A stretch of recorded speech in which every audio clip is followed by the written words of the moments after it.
Подходите все, подходите. Как же так получилось, что вы без нас пошли путешествовать по городу? Да мы рано приехали. Ну мы и минут на 20. Да.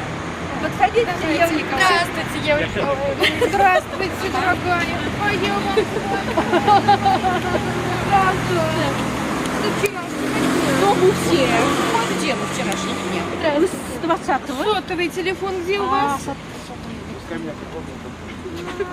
А я же говорю, беспокоюсь, Ева Николаевна приедет или нет. Давайте. Здравствуйте. Здравствуйте. Здравствуйте. Добрый день, здравствуйте. Здравствуйте. Представляете? Валентина Николаевна Янга, начальник отдела культуры. Спасибо. Артем Петрович Худангай, Валерий Земских, Санкт-Петербург, Поэт. Дима Воробьев, философ, поэт, Арсен Мирзаев, Поэт. Санкт-Петербург, поэт, Журналист. Борис Констриктор, Санкт-Петербург, Поэт, поэт, художник. вот, Петр Петров, Подтягивайте. художник, вот, Ева Николаевна, Ева Николаевна, конечно. вы знаете, Владимир Симанов, писатель, журналист, вот, кто еще? Марина Корягина. Марина Корягина, ну, тележурналист, поэт, вот, Света Гордеева. Светлана Гордеева, писатель, вот, и Елена Воробьева. Понравилось? Музей. Сотрудник музея. Вы все, да? Мы рады, что Вот моя жена, Жена Абаевна. Вот, она не поэт, не философ, ну, просто хороший человек. Преподаватель английского Я языка. правильно английского языка очень скажу. хорошо. Замечательная у вас команда, замечательная делегация. Мы вас, видите, встречаем на солнце. Хорошая погода. Сейчас мы предлагаем поехать в столовую. Там пироги мы заказали, чаепитие сделаем. Потом уже наши читатели в библиотеку подойдут. 3 часа работу мы начнем. После 3 часов, во сколько время занимает ваша программа? На 5 часов мы заказали на суре уху, шашлык, а потом уже у вас поезд 8:20, да? Ну, нам 8 надо быть на Да, доме. все должны проводить. Как поезд во сколько? 8:20. Нам 8 надо быть здесь. как вы Очень знаете, хорошо. Фридрих Александрович. Мы рады приветствовать гостей. Сейчас подойдет, подождем всех. Вы ближе подойти. Здравствуйте, я рад вас видеть. Очень давно вы не были в доме. Матвеевич.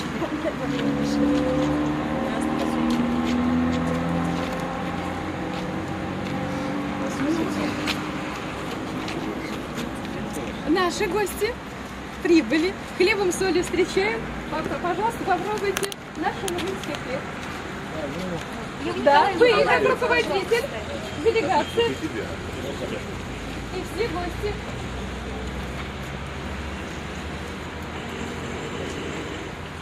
Подойдите смелее. Ева Николаевна, Здравствуйте.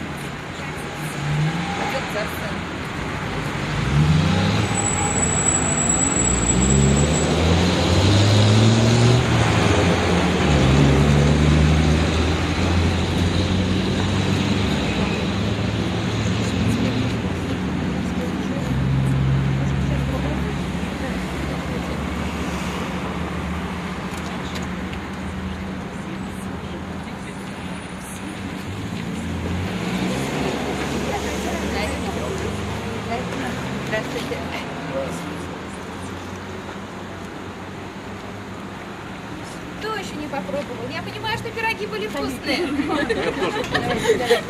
Хлеб тоже вкусный. Добро пожаловать. Петя, Петя.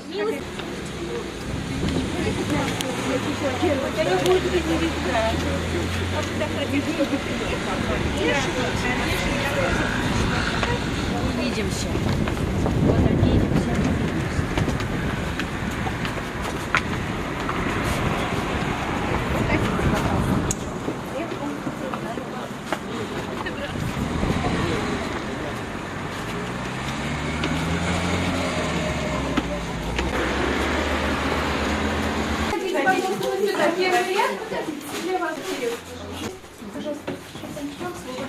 Спасибо. Уважаемые гости, я бы хотел сказать вам несколько слов о городе, в который вы приехали. Во-первых, я представлюсь. Я первый замглавы администрации города Шумеля, Альштут Фридрих Александрович. Я вас приветствую от имени главы. Сегодня в силу объективных причин он не смог с вами встретиться, и поэтому поручено встретиться с вами сегодня мне. И несколько слов о городе, в который вы приехали. Наш город очень молодой. Ему 13 сентября исполнится 92 года. Мы все с вами люди, так сказать, из прошлого и знаем. Город у нас родился в годы первых пятилеток, когда стала в республике в нашей бурно развиваться промышленность. На заре, так сказать, советской власти, в годы первых пятилеток появились первые промышленные предприятия, связанные со станцией Шумерля. Основание свое наш город берет со станции Шумерля, названной так в честь близлежащей деревни Шумерля. Была построена в годы Первой мировой войны Казанка, так называемая, то есть железная дорога до Казани. На этой железной дороге ставили станции. Вот одна из этих станций называлась Шумерля. И в годы первых пятилеток, как я сказал, стал развиваться город. Сегодня город – это один из развитых промышленных центров нашей республики. В нем проживает почти 35 тысяч жителей. Город, все-таки основа города – это его промышленность и, естественно, его люди. Сегодня в городе действует два крупных машиностроительных предприятия, работающих в основном на оборонку. И в связи с этим и идет развитие города. Но кроме этого, хотел сказать, что в городе, несмотря на его молодость, очень большие культурные традиции. И у нас много всего, что связано и с культурой города. Ну и есть небольшая специфика. Город находится как бы на пересечении нескольких дорог, и город у нас многонационален, потому что кроме коренного, у нас как бы не было коренного населения, как понимаете, за 92 года. Большая часть жителей города, они как бы пришли в город из-за Суры, из Нижегородской губернии. Ну и, естественно, из близлежащих деревень это коренное чувашское население. У нас население представлено и мордвой, и татарами. В связи с этим и развивалась и культура нашего города. Новый православный храм и, значит, и мечеть построена в городе вот уже только за последние годы, время перестроек, время новой России. Идея создания этой библиотеки, ну, как бы исходит из идеи президента Чувашской республики Николая Васильевича Федорова о создании сети модельных библиотек. Когда, так сказать, эта идея начала реализовываться в городе Шумеле, это первая модельная библиотека в городе. В то время главой администрации работал Исам Садырга, он здесь присутствует, и его идея о том, чтобы эта библиотека была посвящена Айги. Поэтому я свое краткое вступительное слово заканчиваю, предоставлю слово Исаму Матвеевичу о том, как рождалась в муках эта библиотека, как присваивалась. Кто у нас уже был в гостях, знает, что и мы, в принципе, и ранее, и сейчас мы этой библиотекой гордимся. Всем нашим гостям, приезжающим в город, по тем или иным причинам обязательно сюда приводим, показываем. У девочек есть большой архив и кино, и видео, и фотоматериалов, в котором это все представлено. Я еще раз рад приветствовать вас в нашей Шуменецкой земле, городской модельной библиотеке имени Геннадия Айги.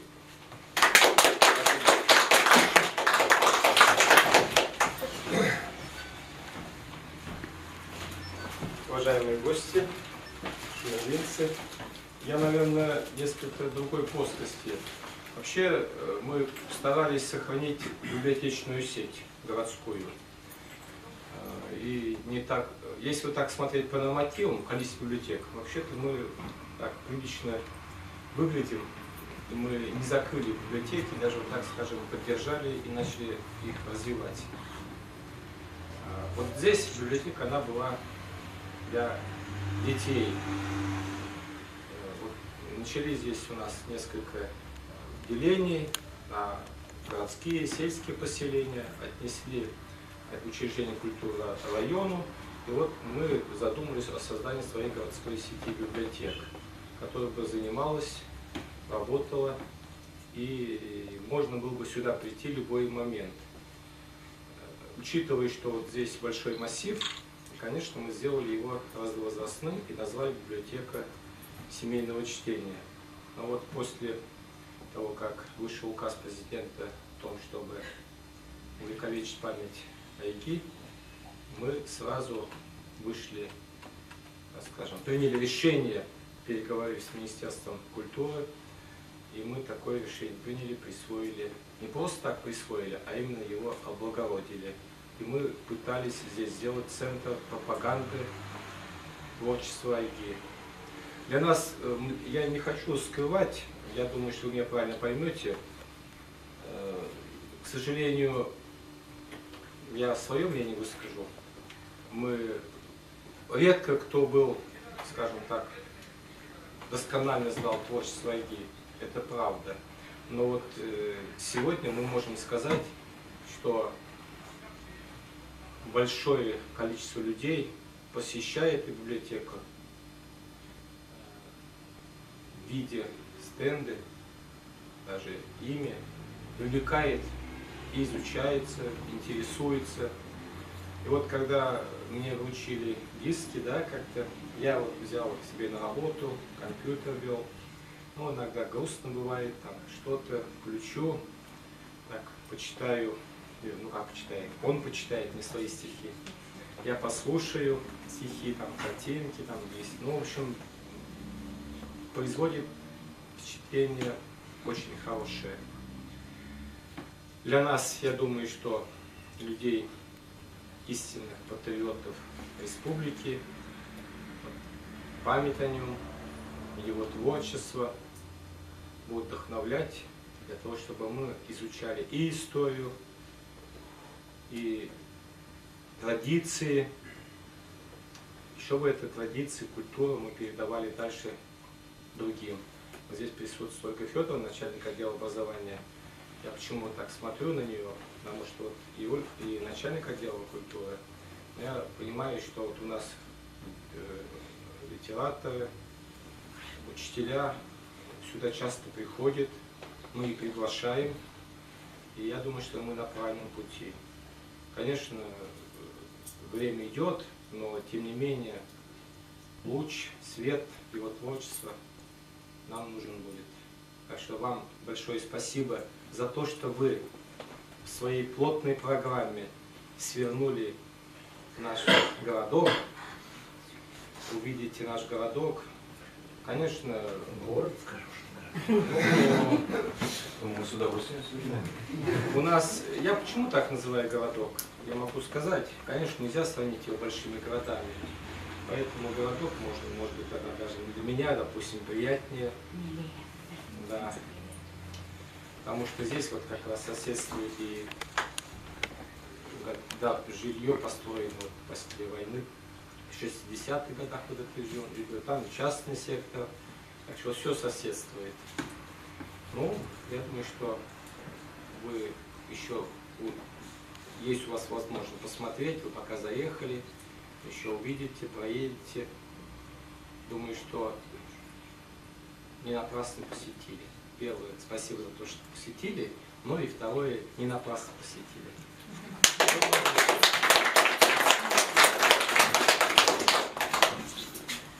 Уважаемые читатели наши, в культурной жизни Чувашской Республики на этой неделе было много значимых мероприятий. Но, наверное, в числе особо значимых мероприятий это были мероприятия, посвященные Геннадию Николаевичу Айги.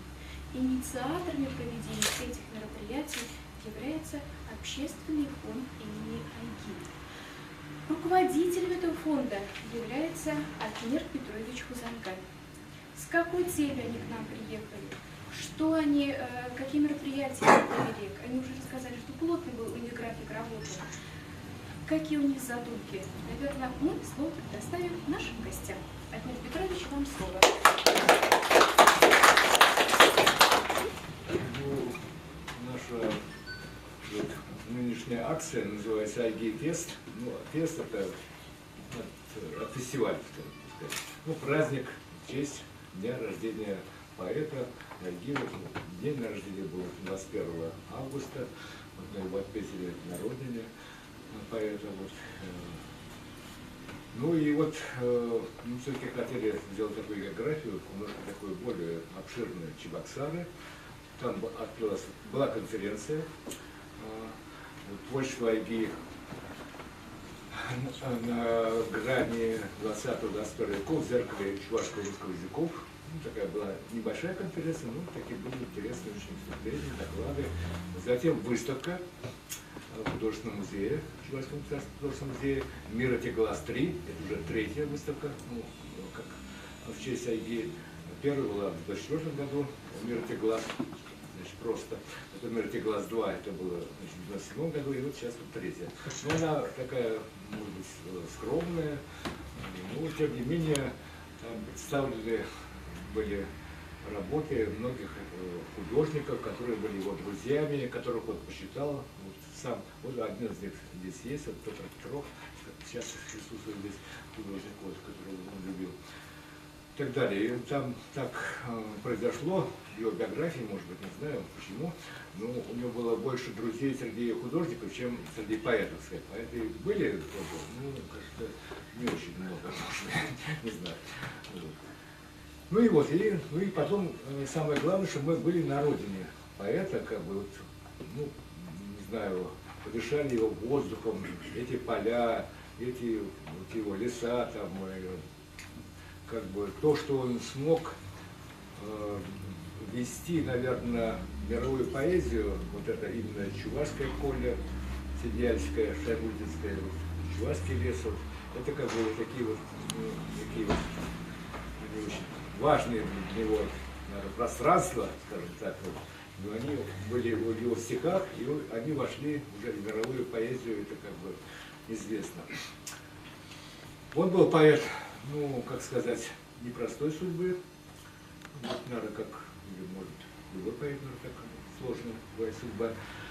Вот.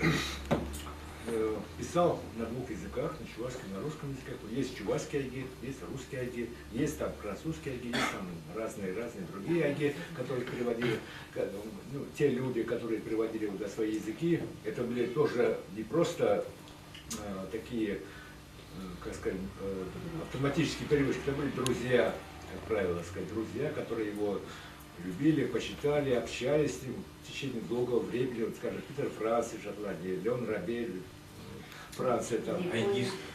Да, айгист номер один. Вот. Это такое, есть некое братство айгистов существует в мире, и вот термин самый, это айгист, скажем, это в свое время придумал, или создал Леон Рабель, он сам айгист номер один. Вот, вот очень его такой переводчик французский, замечательный, который как бы вот ввел его вот в контекст французской, скажем, литературы, словесности и так далее. Ну, я что хочу сказать. Ну, вот мы, может быть, чуваши, конечно, любим хвастаться, но я считаю, что у нас есть вот 7 поэтов, которые на уровне мировом. Это не так мало, я думаю, для не такого большого народа, как чуваши. Вот. Это вот такие поэты. Ну, это, может, моя субъективная точка зрения, не знаю. Это Иванов Константин. Вот столетие поэмы «Нарспи» мы в этом году, так сказать, тоже отмечаем. Вот, Михаил Сеспель. Вот, затем, ну, мой отец, я уж должен его все-таки как-то сюда. Василий Егорович Митта, 17 лет ГУЛАГа, там все прочее, вот земляк. Тоже столетие. Да, столетие вот в этом году мы тоже его отмечали, так сказать, вот. Потом Илья Тахты, ну это тоже наш земляк, с одной мамы. Вот. И Эльгер Семен, вот, тоже, и вот Геннадий Николаевич Эльгер, так сказать. Это поэты мирового уровня, это как бы Чудили, три, ну, такого самого высшего разряда поэта. Хотя они, может быть, наверное, Геннадий Николаевич, он как бы, ну, в силу разных причин, как бы наиболее, может быть, известен в мире, остальные, может, не так известны, сказать, но я думаю, что он их считал и посчитал своими учителями какими-то духовными там. Ну, мой отец как бы непосредственно как бы имел некое отношение к его биографии и судьбе, скажем так. Вот, Василий Егорович Митта, вот, ну и так далее. Ну, я думаю, что если мы вот сейчас его вспоминаем, будем сейчас даже читать стихи в его честь, в его памяти, значит, он тоже, его душа где-то с нами пребывает здесь, в Шумове, потому что мы были однородные, вот у него там сидели, в Шайботино, в Чебоксарах, и везде. И потом я хочу сказать, что это вот как бы вот не только география такая этого праздника, она происходит и в Денисове, где это жил, ну, последние годы там, это Тверская область, там такая деревня, там дом был, там, вот там проходит тоже сейчас мероприятия. И потом многие айгисты в Шотландии, во Франции, там, в Японии, они знают об этом празднике, вот, и тоже как-то там по-своему отмечают его. Но у нас сегодня как бы в нынешнем году не круглая какая-то дата, вот, просто, да, называется это наше мероприятие «День присутствия всех и всего». Ну, это его название одной из его книг, такой. Вот. И мы надеемся, что и в следующем году будет 75 лет со дня рождения, это как бы уже юбилей большой, и мы в каком-то большем масштабе все это будем делать, проводить. И надеемся, что каждый год мы будем так собираться, вспоминать поклонники одни, любители его поэзии. И будем, наверное, и у вас бывать здесь, и у него народу, естественно, ну, в разных местах. Вот, спасибо. Сейчас я просто хочу представить гостей. Вот. Здесь у нас значит, присутствует вот, 3 питерца.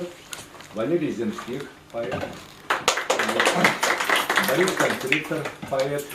Артем Мирзаев, поэт. Ева Николаевна, вы, наверное, все знаете. Сама писатель, переводчик. Сейчас она вот очень большую работу завершает. Это перевод Библии, ну, всего книг Священного Писания на чувашский язык. Это будет 2-й перевод полный после русского в России. Больше таких нет пока. Вот сейчас должен выйти, наверное, к концу, может, этого года, не знаю, когда он будет опубликован. Вот это тоже очень большая, важная работа. Но она и сама очень хороший писатель. Сидя Ладжизен, книги, ну и многие другие. Вот, Светлана Гордеева, поэт. Дима, Дмитрий Воробьев, поэт, кандидат философии, вот, айгист. Вот, Марина Корягина, поэт, тележурналист. Петр Петров, художник. Вот. Владимир Степанов, журналист, писатель. Так, кто у нас еще из гостей? Так, никого не забыл. Ну, Петр Петров, я снимаю. Владимир Корсаков, тележурналист, телеоператор, телережиссер, вот автор нескольких фильмов, таких художественных фильмов и документальных фильмов. Вот. Работал в Берлине, сейчас он каждый сам, свободный художник. Вот так, наверное, все вроде, да, наши. Ну вот, наверное, мы будем читать стихи, наверное, я думаю, поэт все-таки должен услышать стихи в свою честь. Давай, Дима, начнем. Я очень много их знаю. Очень мы родились. Вот когда был указ президента об увековечении памяти, первым откликнулась Шулерлинц. Это было настолько пронзительно для нас, потому что мы думали, все-таки, наверное, откликнется сначала Харьковский район. Поэтому это была очень такая первая ласточка в увековечении, и мы это, вся наша семья приняла это особо. И когда приехала я на открытие, я это запомнила до мелочи. Это ведь вот изумительный был день. Там читали же дети. И там такой был сценарий изумительный, как там мальчики, девочки. И потом еще было дополнено. Там были не только стихи из дневника, это был целый настоящий концерт. Мир читает айги, мир нуждается в нем. Если в поэте нуждается, значит это вечный поэт. И только в последние времена вышли книга в Швеции, в Америке. Только что в Москве вышла книга. Еще выйдет в Москве. Но мы тоже выпустили первый том. Это тоже по указу президента. Должны были войти, чувашский том будет, вот это и есть чувашский том, и будет в следующем году том русских стихов. Я, конечно, дарю сразу, с необычайной радостью, библиотеке, администрации. Да. Это хорошая книга. И потом, почему туда включена, вот это может быть такой возникнуть вопрос. Там есть перевод. Почему именно включили эту книгу перевод французских стихов? В 2005 году было очень много, говорил мне брат, то, чего он не успел говорить до этого, и как будто торопился. Вот и все время говорит, я забыла тебе это сказать, я тебе забыла это сказать. И это был целый монолог, я только слушала. И один день он рассказал, что я очень поражался, почему я так люблю Францию и французских поэтов. Это очень странная любовь, говорит мне. И потом, когда он первый раз поехал в Париж, он почему-то пошел посмотреть на собор Парижской Богоматери один, не взял никого с собой.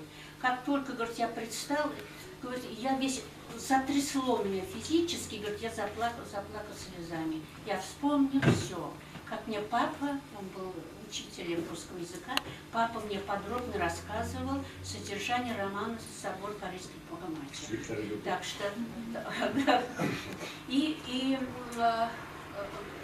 что любовь это была с малых лет вошла, любовь Франции с малых лет вошла в его сердце, она долго таилась, и когда вдруг предстал собор, он все это вспомнил. Мы поэтому, исходя из этого, включили сюда французов, французские антологии французской поэзии. Осталось еще там антологию венгерской и польской поэзии, вот нам обещают, что потом, наверное, выйдет. Вот, я очень хотела бы, пользуясь случаем, передать очень большой привет тем детям, которые действительно с любовью читали. Они довели меня тогда до слез, я помню. Это было изумительно. Они из дневников там читали. Мой поклон этим детям. И, конечно, мы в следующем году приедем. И я хочу, чтобы меня простить. Я все время чувствую на себе обязанность, так как вы первые были, которые начали заниматься этим, что нужно уделять больше внимания. Вот честно, у меня абсолютно нет времени, потому что 17-летний труд завершен. Мы издаем Библию, сейчас мы должны сдать несколько тысяч страниц в типографию. Я действительно с утра до вечера занимаюсь этим. Вот когда осенью я сдам все это, я буду человек очень свободный и плотно займусь его совершенно бесценными архивами. Я только что нашла стихотворение, которое он написал в 12-летнем возрасте. «Учитель астрономии» называется. Учитель астрономии читает, рассказывает про Солнце, про мир, и вдруг мальчик говорит, вот ты астроном, ты все знаешь, а я знаю что? Ты, наверное, знаешь, как будет мир жить, что его ждет. И там написано, мальчик маленький написал, а я знаю одно, что если будет конец мира, причиной гибели мира будет злость людей. Вот так. Так что спасибо большое. Является нашими друзьями в библиотеке, руководителем студийцев, является заслуженный работник, заслуженная учительница Чувашской республики Шурыгина Зинаида Владимировна, она Российской Федерации, извиняюсь, Зинаида Владимировна здесь. Ну и, конечно же, она вместе со своими детьми. Пожалуйста, мы даем вам слово.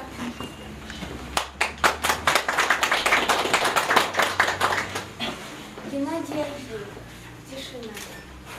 Как будто сквозь кровавые ветки пробираешься к свету.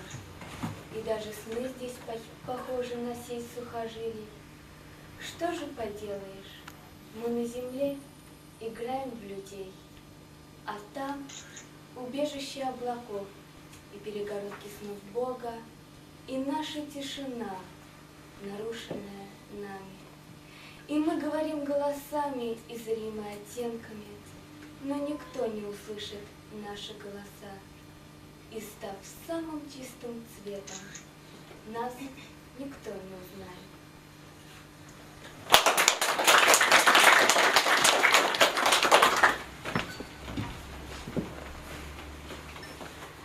Наверное, Геннадий Николаевич предчувствовал свой уход. В московской больнице, где он лежал, как-то подошел к окну и сказал своей сестре: «Ева, посмотри, как прекрасен этот мир, как красивы люди. Не печалься чрезмерно, если я умру.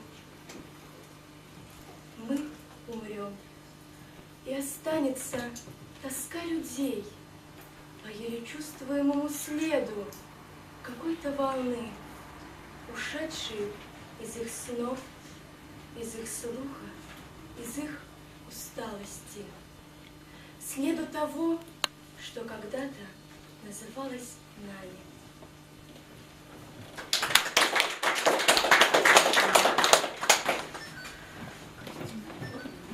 И Маша Кушлева. Это тоже наши юные агийцы. Если уж у нас значит, этот момент наступил, когда мы читаем стихи, и мы слово предоставляем вам, уважаемые поэты. Дмитрий Воробьев, уже наш айкист, молодой, кандидат философии, преподаватель. Прост.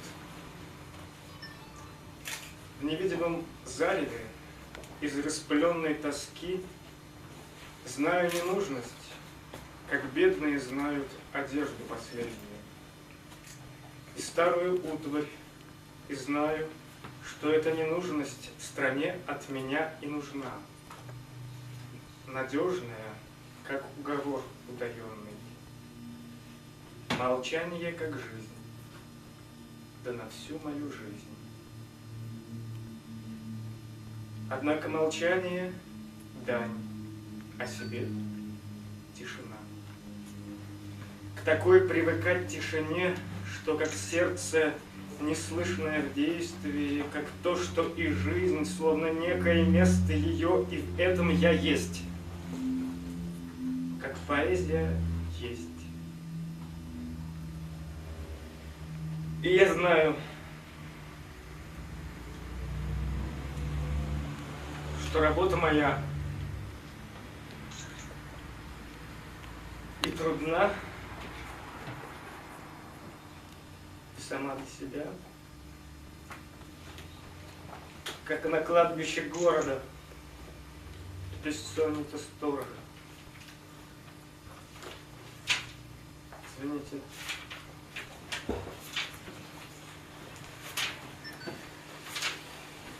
Детство. Желтая вода на скотном дворе. Далека, холодна, априорна.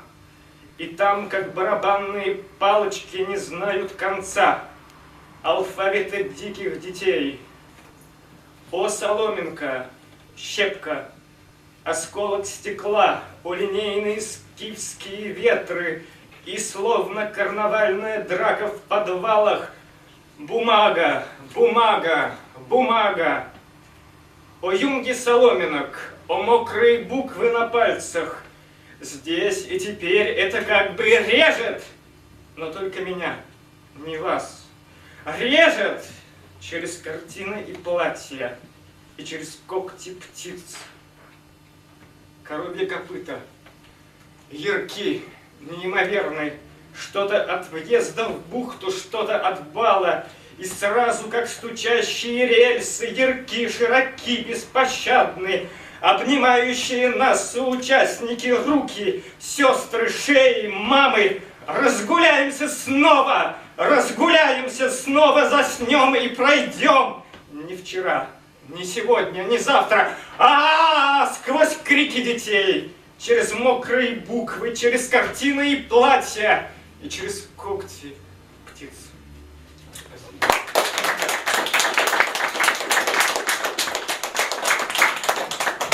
есть такой поэт французский Жак Рубо, он в свое время сказал, что Айги это единственный голос такой, как бы, мировой поэзии, которого нет, ну не знаю, его такая точка зрения, наверное, может быть так. Ну, мы, наверное, можем быть счастливы, что ли, вот, что мы его как-то видели, вот общались с ним достаточно долго. Вот, чтобы были его современниками, скажем так. Ну, действительно, все-таки некие вещи важные сказал, я говорю, в мировой поэзии, и для нас важные вещи, естественно. Ну ладно, просто так вот. Борис Констриктор, Санкт-Петербург.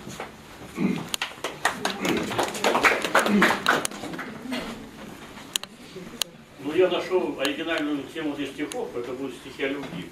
Только не о первой, а о последней, скорее. Симфония стареющей любви, гармония осеннего распада. Здесь в соловьинах трели не лови, здесь тихие аккорды листопада, здесь не журчат весенние лучи, холодный дождь накрапывает глухо, любовники, как земские врачи, груди прикладывают ухо. Трое в раю, не считая собаки. Здесь рифму хранил поэт. В саду сидели, пили виски, листвы оранжевый балет, старинный сад, приятель близкий. Светило солнце словно целый день, мы словно в юности по городу ходили, и смертью наползающую тень опять уже не находили. Так сладко было вчетвером гулять по улицам былого, как будто послезавтра мы умрем, а не сегодня, 5:30. Облаком налилось слово и покатилось по макушкам берез на могиле меты, пролилось дождем в тарханах кокеля, зазвенело колокольчиком в лугах абамзы, докатилось до шума.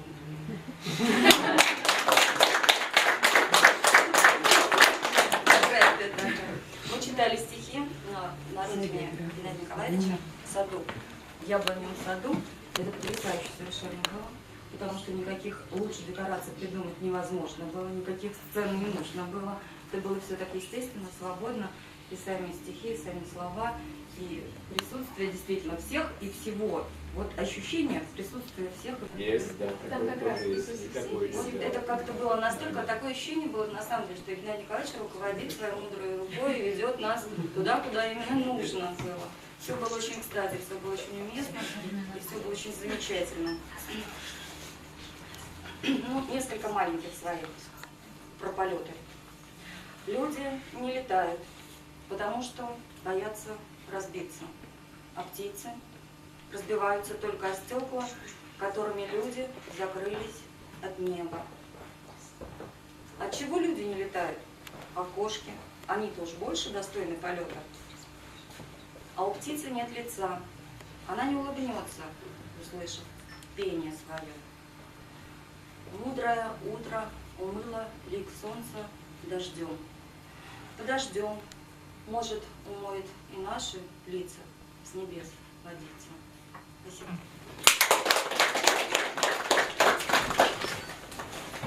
Вот Арсен Мирзаев, они долго работали с этой книгой, вот он сам поэт, редактор, сейчас работает в журнале «Талион», да, такой журнал, ну это другого немножко характера, не важно, вот ему слово.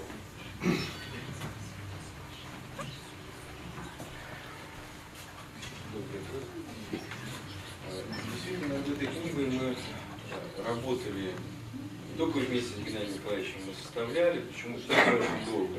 Он дважды приезжал, жил у меня в Петербурге, я каждое лето проводил вот в той самой деревне в Тверской области Денисовой Горки, где только что прошел 3-й уже фестиваль День рождения Айги, он так и называется. Но еще здесь была, конечно, громадная работа художника Александра Веселова, главного художника питерского издательства «Ниmbus Press», где эта книжка и вышла. Вот. И вот Аталь Петрович уже упомянул, Швеции сейчас вышла книга с таким же названием «Разговор на расстоянии», но это не калька, это не копия этой книги, она меньше по объему. Туда еще включено воспоминание Евы Николаевны. Значит, такого... Нет, рассказ. Рассказ. Это кусок. Нет, они просто выделили, наверное, вот атмосферу детства. Там и его, и его голод, там, его, да. И поэтому и включили мой рассказ, чтобы показать его детство. Все равно рассказ. Да. Кстати, я получила письмо сейчас про эту книгу, что очень много очень хороших откликов. Они к Бекстер пошли. Вот там вот так. И еще вот Ева Николаевна упоминала о новых книгах, которые сейчас вышли. Не все еще вышли, многие в процессе подготовки. Вот одну книгу мы успели сюда привезти. Это еще только сигнальный экземпляр. Когда я ехал сюда, в Чебоксары, в Балагое, вот рядом как раз с той деревней, с Денисовой горкой, где находится Галина Борисовна, она смогла подъехать вместе с внуками к поезду. И вот этот единственный сигнальный экземпляр привезла. Я думаю, что обязательно он у вас появится. Замечательная книга. Во многом они тоже, вот, московское издательство «Барак» взяли за основу вот, «Разговор на расстоянии», много оттуда взяли. Здесь и целый ряд тоже художников представлен. Ну, вот, я думаю, что можно посмотреть, по крайней мере, да? Это будет интересно. Я сюда впервые, вообще в Чувашию попал в 1994 году на 60-летие Геннадия Николаевича. Потом приезжал неоднократно. Ну, конечно, так вот, чтобы поездить буквально, конечно, не по всей Чувашии, но действительно мы исколесили весь Бадревский район. И чтобы так это вот объемно почувствовать и представить, такого не было никогда. Ну, надеюсь, что, опять же, в последний раз. Я сюда привез книжку, которая только что вышла в Москве. Это тоже, к сожалению, только сигнальный экземпляр, еще нет тиража. Она посвящена Геннадию Николаевичу. Называется «Дерево времени». Ее сделал как художник вот тот самый Саша Веселов, с которым мы выпустили целый ряд книг. Ну, наверное, интересно то, что здесь рисунков не меньше, чем стихов. Это как бы такая первая мини-презентация. Я, конечно, книжку читать не буду, буквально 2-3 текста. Особенно в конце там же. А? В конце же там, ну, сословно, да. Там это интересно тоже. Ну, может быть, тоже, да, такой вот штрих. Тут послесловие написал поэт Юрий Орлицкий, поэт и филолог из Москвы. А вместо послесловия текст Виктора Соснора, такой очень игровой. На нашей конференции выступала Ольга Соколова из Томска, которая выступила с докладом, посвященным одновременно и Геннадию Айги, и Виктору Сосноре, знаменитому петербургскому поэту. А в Москве есть, это тоже все, конечно, не случайно происходит, в Москве есть такой очень известный критик, литературовед Владимир Новиков, который тоже одновременно занимается творчеством и Айги, и Сосноры. Виктор Александрович Соснора, слава богу, еще жив, и вот каждый раз, когда я к нему, у него бываю дома, как только не приедешь, он обязательно спрашивает про Айги. Немножко даже у него такое шутливое отношение, но он всегда очень, очень тепло. Шутливое, когда-то в каких-то разговорах. Нормально. Ну, вообще он всегда, каждый раз о нем спрашивал и с огромной теплотой к нему относился. Ну, не случайно вот такие вот величины поэтические, они как-то друг друга близки, друг друга притягивают. Ну, чтобы не занимать время, я буквально 2 текста прочитал. Ну вот у меня было еще в 1991 году стихотворение, посвященное Геннадию Николаевичу, называется «Молчание». Одно. Слова текут реке подобно, душа молчит. Еще одно. Слова последней каплей оборвутся и упадут. Она заговорит. Иное. Душа другая будет жить безмолвно, великая в реке, в последней капле. Ну и уже вот такое вот последнее посвящение, которое как-то у меня написалось после того, как я узнал о том, что Геннадий Николаевич ушел.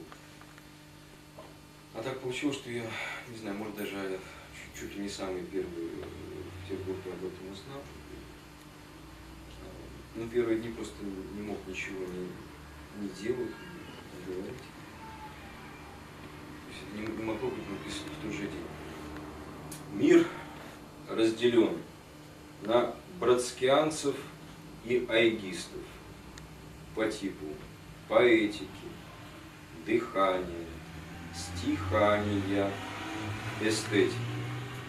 Ой ты, участь корабля, и, как снег Господь, что есть, так и не смог сойти с Катурнов Бродский, и не пришел на остров умирать. Айги дал миру снег, овраг и поле, и сон, и тишину, и розы, и кутежи. Шаймурзина вернулся после смерти, лег рядом с предками в чувашский чернозем. Теперь всегда снега в провинции живут.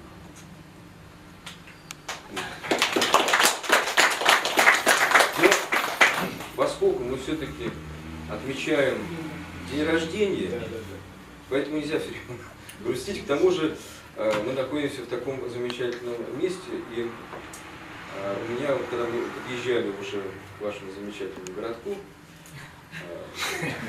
как вы сказали, у меня просто вот родились такие две строчки. Шумерля, шумерля. Живы все, не умерли.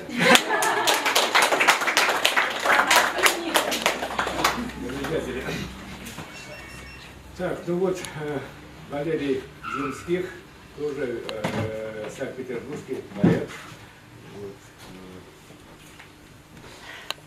общавшийся с Геннадием Николаевичем последние годы. Вы говорили, что он с художником в основном общался, но вот нам довелось с ним общаться. Это было исключение. Таких поэтов мало вообще. И я вот хочу взять, прочитать его стихотворение из этой книжки, которую он мне сам дарил. Любое, какое откроется.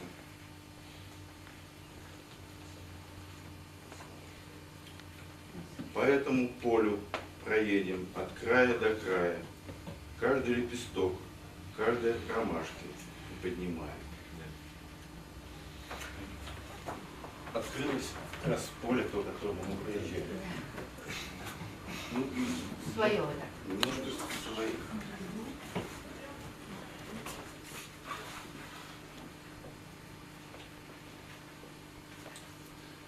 Солнце пошло по кругу, по моему кругу. Только меня там уже нет. Четверть луны пришпилена на стене. Черное небо не знает, куда деться. Звезды в стакане для карандашей подмигивают друг другу. Но солнце упорно идет по моему кругу, не замечая, что меня нет.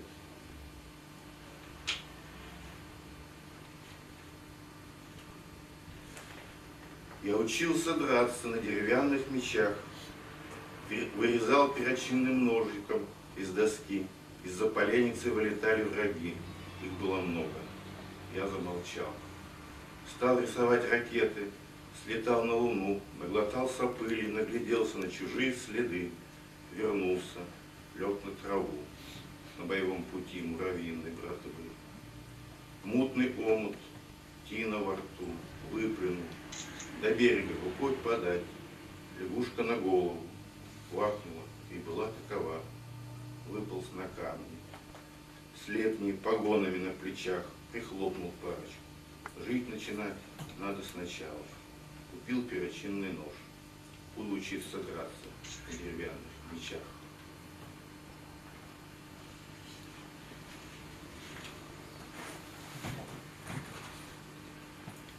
Проще понять врага, чем того, кто рядом. Смятку яйцо, тряпка в руке, роса на окуляре.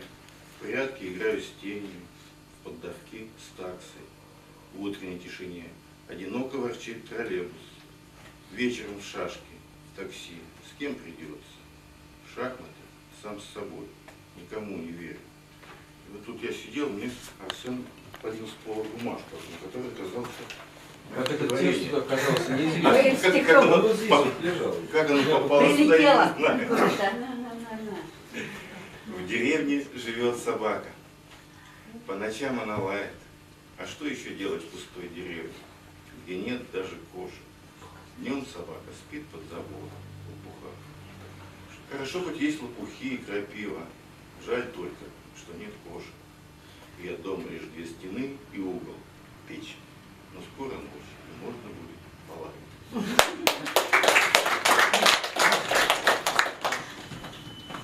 Так, ну вот. Марина. Да, у нас Марина.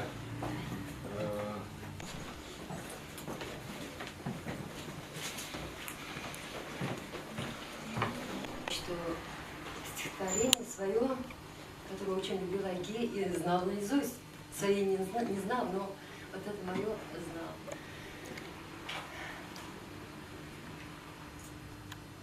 Херлеренде, херлерех и лешпур, качалки убрауна. Кучма хубаспульде, вилеспуль.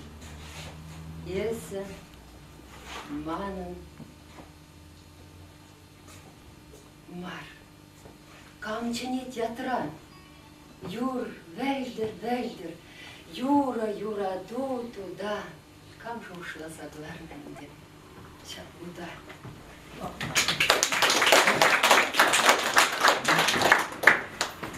Ну, Николай Николаевич любил эту книжку. Был его вечер, последний, это было 17 января 2006 года, где он выступал сам. В Москве. Вот, да, мы привезли эту книжку туда, как подарок был. Ну, это после через некоторое время, месяц с небольшим, как бы, его не стало. Вот. Ну, эта книжка ему нравилась, называется «Страницы друга». Есть маленькие, короткие такие стихи.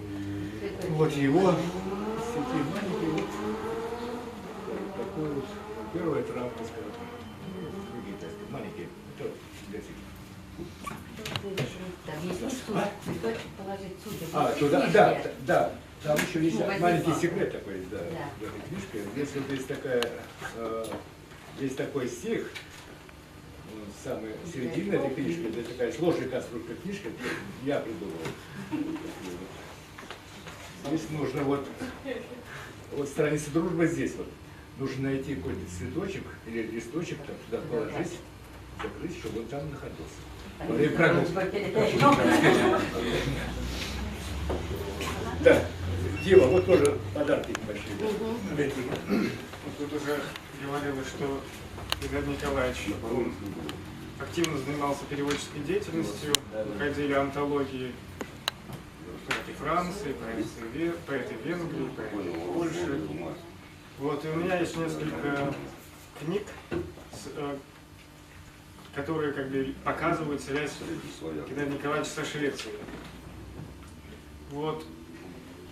Геннадий Николаевич, он при его непосредственном участии вышла вот такая антология, которая представлена «Глаза полей», которую он составил. Также его тексты и поэтические, и прозаические выходили в Швеции. И вот Арсен Мирзаев уже сказал, что «Разговор на расстоянии». Вот такая книжка. Шведский вариант. Шведский вариант. Ну, это как бы не копия, правильно. Это такое. Это не репринт, да, это такой сборник, где есть и поэтические тексты, и его эссе, сонной поэзии, поэзия тишина, и есть приложения, комментарии и текст Евы Николаевны есть. Вот такой подарок библиотеки от нас. Также выходила такая книжка в переводе Геннадия Николаевича, и Иосифа Дмитриева, и Ева Николаевна там принимали активное участие. Это книга Харри Мартинсона, шведского нобелевского лауреата по литературе. И здесь представлены 29 таких главок большой поэмы Харри Мартинсона «Аниара» на чувашском языке. Такой первый, наверное, опыт перевода Харри Мартинсона на чувашский язык. Больше этим никто не занимался. Также это дар библиотеки. И еще вот такая книжка. Это фестивальный альманах. В 2005-2006 годах было 2 фестиваля международных поэтических в Чебоксарах, которые состоялись при непосредственном участии благодаря Геннадию Николаевичу. И приезжали поэты из Норвегии, Финляндии, Швеции, из Москвы, из Петербурга. И вот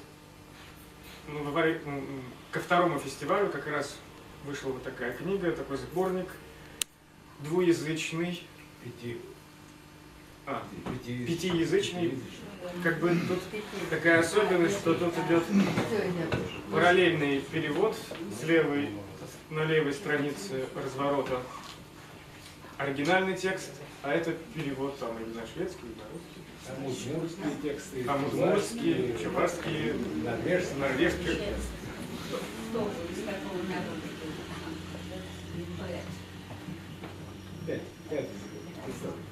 Вот.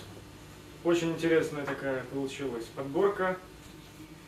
Неожиданная, разноплановая. Поэты совершенно разные, представляют совершенно разные, не похожие друг на друга какие-то стили. Расскажи историю. Вот на первой стороне, как это называется?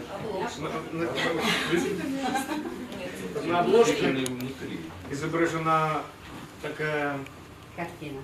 Работа, как это сказать, когда такой хеппининг, это перформанс, как это называется, когда участники первого фестиваля вместе рисовали одну картину. Все, кто умеет, не умеет. Умеет, не умеет, неважно, вот они вот какой-то след по очереди оставили след на холсте. Она существует. Да, эта картина действительно существует. У художника, которого сейчас называют Кинин, а в простонародье Геров Фомеляков. Вот. Она картина действительно существует. Да, в библиотеке. Это... Петров, покажи. Да. А это вот автор Петр Петров. Это называется «Ангел, человек и 7 там». Который Геннадий Николаевич тоже. Вот его-то. Акварель. Дари. В дар.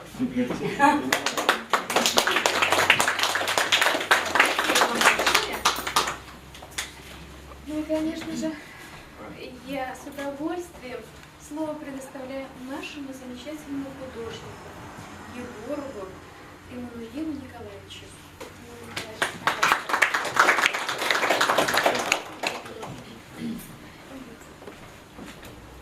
Во-первых, привет ленинградцам, я там 7 лет учился. Ну, насколько я понимаю, настоящий художник, он всегда самый ироничный. Что-то у нас все торжественные ноты. Наверное, Айги сказал бы, я начинаю бронзоветь, пора мне постамент иметь. Да. А так, ну, настоящий художник это такое, что хочешь, не хочешь, он через твою жизнь обязательно пройдет. Это лет 10 назад я из своих странствий сюда приехал, и как так у меня, ну, поэзия не имеет отношения, у меня стихи все вредные. И вот родились такие строчки, я их стихами не называю. Украл я музу у поэта Айги, и тут же с Отнером мы стали враги. Какой же я все же безнравственный тип, хочу у обоих украсть архетип.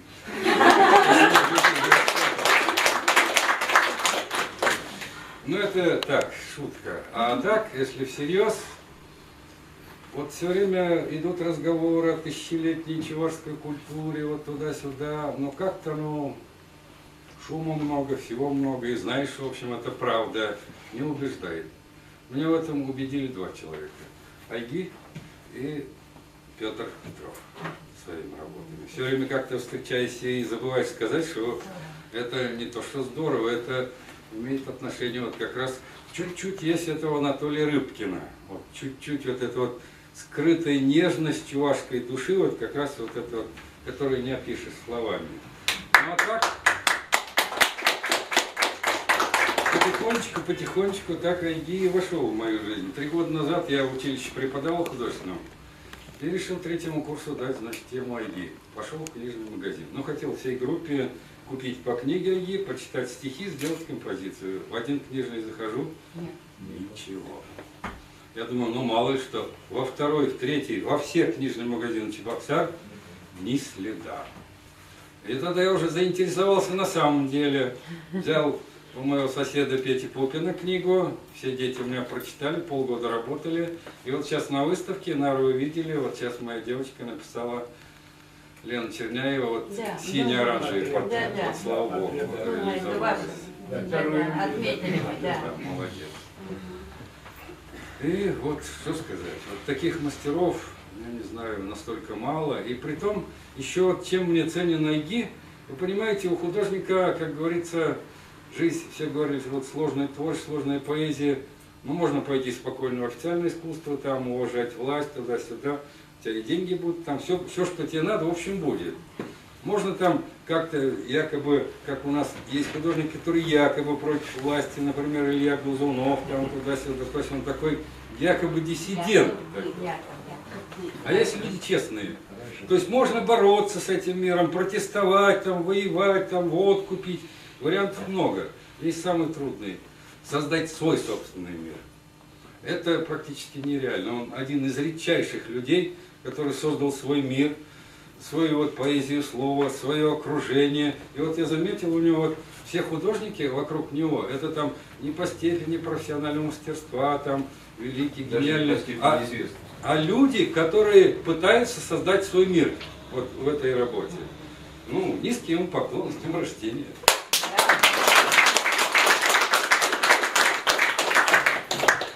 Уважаемые гости, если у вас еще что сказать, нам приятно еще слушать и дальше вы слушали. Но, наверное, я должна обязательно слово предоставить хозяйке этой библиотеки. Кудряшова Нина Петровна и методист библиотеки Марина Наимовна Вадина. Пожалуйста, вам слово.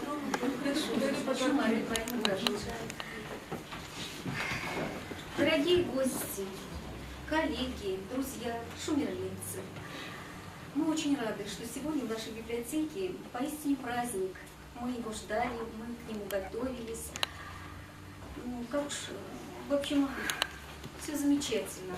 Я просто столько впечатлений от стихов, прочитанных вами, и от встречи с вами, от встречи с Евой Николаевной. Она у нас уже здесь 3-й раз, как она уже сказала, и мы ее вот увидели прям как родного человека.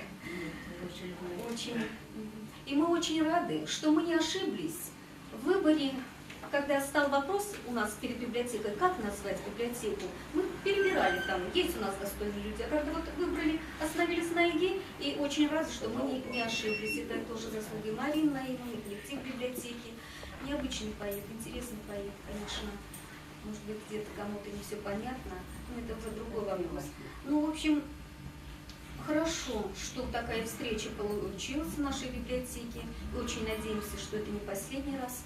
Мы очень надеемся, тем более в будущем году Айге Геннадию Николаевичу исполняется 75 лет, и аудитория будет с нашей стороны гораздо шире, с вашей тоже мы надеемся, что мы готовы к встрече. Потому что у нас мы найдем и залы, и аудиторию, у нас уже была, но мы боялись, что мы не соберем. Ну, в общем, ладно, это тоже другой вопрос. Спасибо вам, что приехали, удостоились мы такой чести встречи с айгистами. И у нас тоже в библиотеке В общем, я, наверное, должна сказать, что наша библиотека корнями в историю уходит в 1951 год. С 1951 года всю жизнь была детской библиотекой. И только после того, как по указу президента Чувашии произошла модернизация, благодаря и администрации, отдел культуры и так далее, тут всем досталось. Библиотека модернизирована, преобразована. Появился информационный отдел, компьютер, интернет. И у нас и издательская деятельность пошла. У нас замечательный библиограф Марина Наимовна. И вот она сейчас покажет и подарит буклеты, изданные библиотекой. Надеемся, что творческая дружба наша будет долгим, плодотворным. И мы не раз еще встретимся. Я только хочу добавить, что очень замечательно, что вы приехали. Но очень хотелось бы, чтобы вы и наши любимцы приглашали в какие-нибудь фестивали, которые будут проходить в разных городах России и Чувашии. Мы будем ждать. А это новый буклет, который вы еще не видели. Это вам в подарок. Вот, а это... Узнаете? Дмитрий Николаевич. Наверное, что узнаю. Спасибо. А это вот небольшие закладочки о нашей библиотеке и об ID. Пожалуйста, спасибо вам большое. Спасибо вам. Надеемся на дальнейшее сотрудничество, встречи и так далее. Евгения Николаевна, с вами слушать. Нет, я обязана, я чувствую, что я обязана. Я же сказала, что мне совесть мучает, потому что нет, нужно было еще больше. Вот я освобожусь и буду врачом заниматься. Все еще впереди. Да. Что вам подарили книжечку своей любви. А на память о том, что вы у нас здесь побыли. Оставьте, пожалуйста, вот есть на базе библиотеки работает салон «Перекресток». Сюда приходят замечательные люди, где рассказывают о себе. А вы у нас самые достойные, самые уважаемые, почетные гости. Просим, чтобы вы здесь написали свои пожелания, свои автографы. Ну и, конечно же, я предлагаю на память еще все вместе сфотографироваться.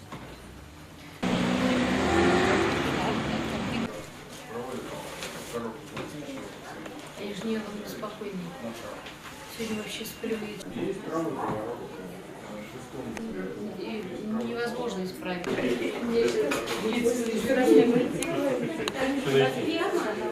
Направо и будь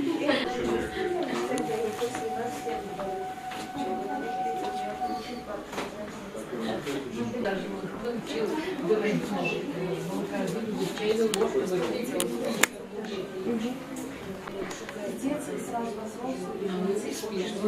ну ничего.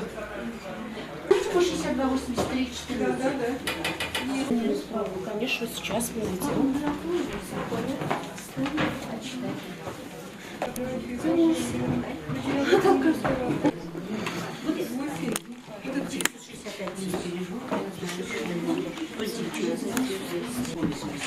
Если это не отвечает, то не будет относиться. Это не подаст фотографию? Да нет, это я сказала. Вы все туда вышли. Все, ладно. Ой, фотографию сделаем, давай.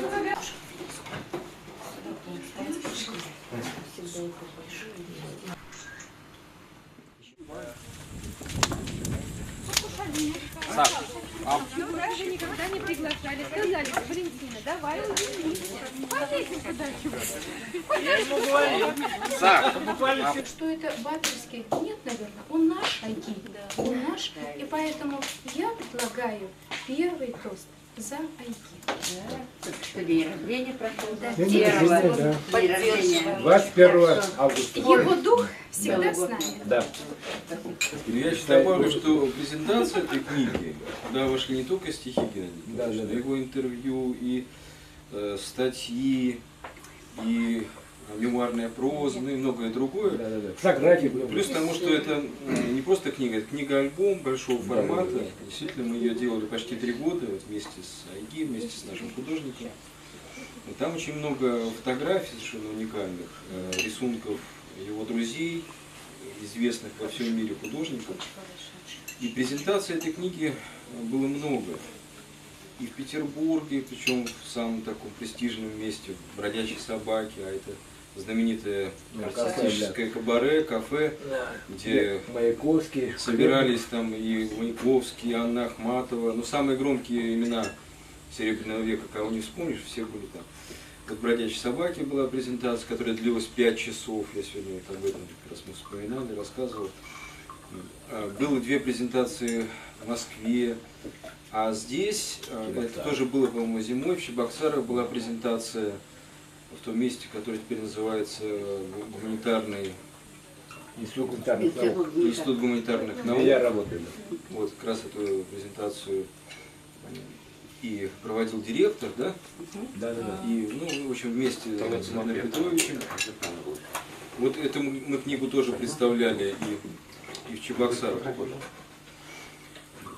Я действительно, вот, наверное, 9-й раз уже в Чувашии. Сначала я приезжал в связи с Айги, то, значит, вот с 94-го года, на его 60-летие, потом презентация книги, потом что-то еще такое происходило, потом на 70-летие. Вот последние годы я уже приезжаю по личным к своим родственникам, к своим будущим тестю и теще. Ну, действительно, вот, у меня скоро свадьба, и моя невеста, она из Чебоксар, живет на улице тоже одного из великих поэтов, на улице Эльгера, рядом с Волгой. Вот, переходишь дорогу, спускаешься, и ты уже на Волге. Я приехал 20 числа, в этот же день успел искупаться, и такого у меня еще никогда не было, чтобы я столько увидел, и так невероятно, просто великолепно. А сюда попасть, ну это просто какой-то рай. Я такого нигде не видел, хотя много где был. Я даже был в Закарпатье в лыжном походе. Вы зря, что сидите рядом. Когда-то там 100 лет назад мы ходили в горы, вот лыжный поход был один в Закарпатье, тоже был незабываемый. Особенно страшные такие 2-метровые лесники закарпатские, мрачные такие огромные мужики вот с такими топорами. В общем, впечатлений было много. Но я много говорить не буду. Спасибо огромное, потому что такого количества удовольствия от общения, от природы, от людей, от атмосферы, от всего. Я, наверное, никогда не могу вспомнить, чтобы я вот получал. И это еще последний аккорд. Мажорный. Ева, последний никогда не было. Нет, я читать не буду, потому что давайте чем у нас заменим? не так много. Чем заменим? Все хотят. Мы то, что в библиотеке на сегодня. много читали. Да, поскольку вас там не было, вот я озвучиваю то, что у меня родилось по дороге к маму в автобусе. Просто я вот думал, куда мы едем. 2 строчки. Шумерля, Шумерля. Живы все, не умерля. И, как говорят у нас в Дагестане, тост, который можно переводить часа в 4-5, вот, а можно выразить в одном слове. Дерхал. Ну, а коротко, пусть всем будет хорошо, пусть все цветет. Какой стол, так прекрасно. И потом Гена всегда говорил, вот я был в Дагестане, там был старик, принимал их. Он седой, такой старик, встал, значит, и смотрел на стол с гордостью, с любовью. И долго-долго думал и сказал: за красоту наших столых. За красоту наших столых. Вот предлагаю такой тост. Это стихотворение, которое я прочла на одном дне рождения Гена. Он сидел и в такт бил. Так, я помню. Я кончился, а ты жива.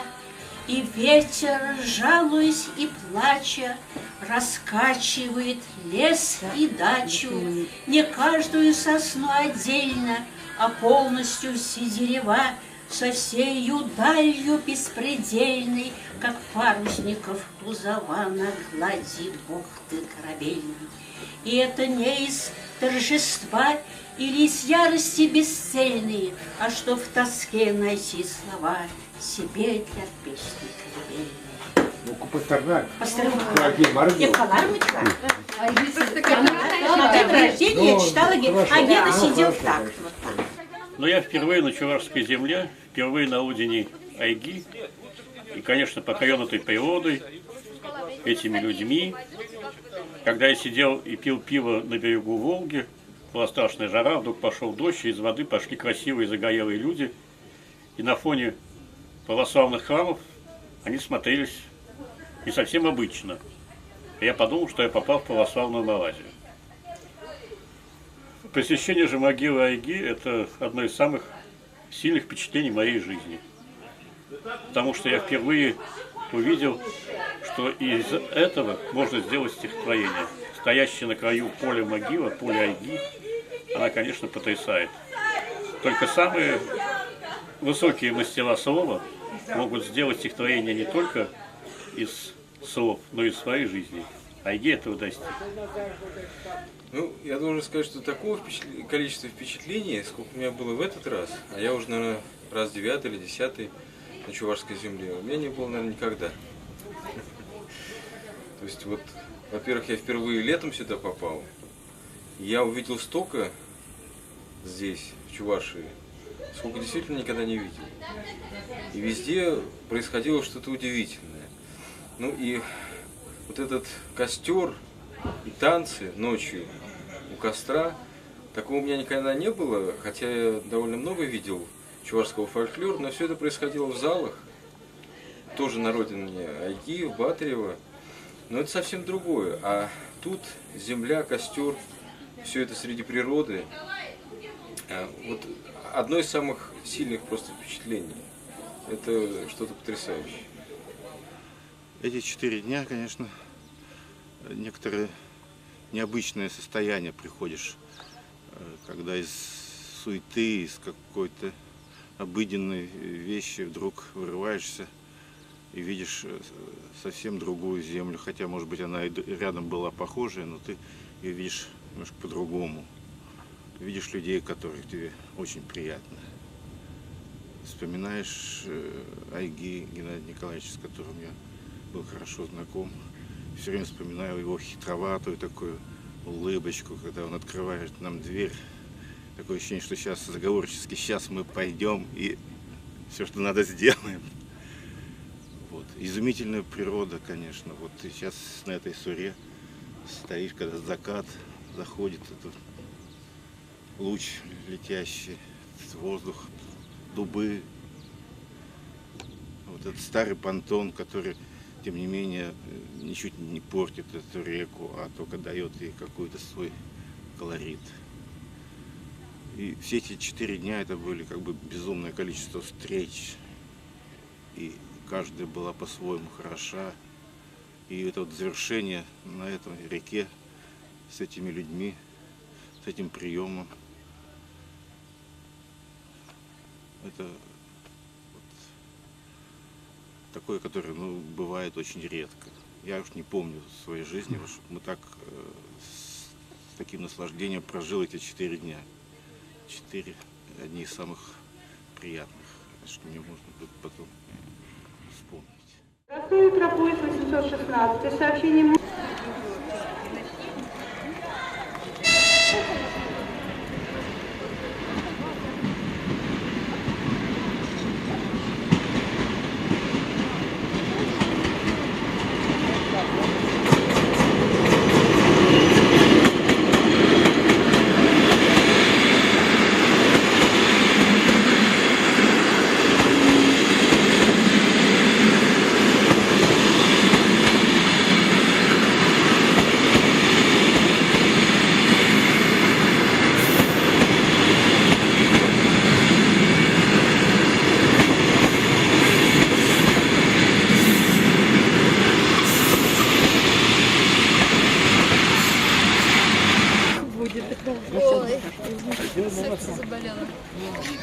Целовальная группа, все, которые Начинаем, да. Начинаем. Спасибо, Да. все было хорошо. Я всех очень любила, была счастлива, веселее. Давайте, я с вами. Пользуйтесь возможностью. В Москве вас никто так не будет. Никто. Счастливой дороги! Счастливо! До встречи! До встречи!